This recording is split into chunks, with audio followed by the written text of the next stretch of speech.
Кога е во прашање зеленчукот од македонската трапеза, речиси да не може да се изостави модриот патлиџан. Се конзумира и подготвува на различни начини во зависност од вкусот и од желбата.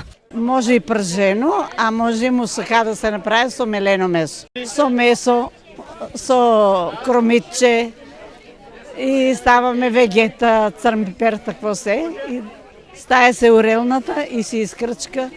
И за мерак. И за мерак. Па у ладна вода, што е младо, зелено, прво ладна вода се става, ако се запарени е убаво.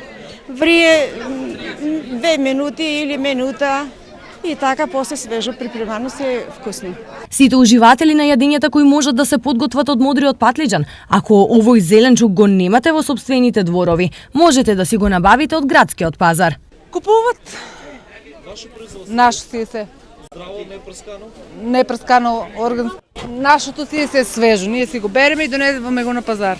За модриот патлиџан се вели дека е храна, но и лек. Делува антиалергиски, антивоспалително, а исто така содржи и многу антиканцерогени материи, но исто така и материи кои ги штитат клетките.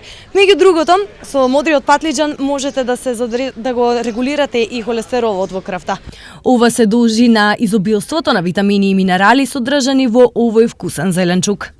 Модриот патлиџан ги содржи сите витамини од групата Б, а во поголема количина се споменуваат B1 и B2, содржи витамин С и ПП, а од минералите изобилува со калциум, фосфор, железо и калиум. Модриот патлиџан потекнува од Индија. Во Европа и на Балканот е познат од 15 век, а го пренеле арапите.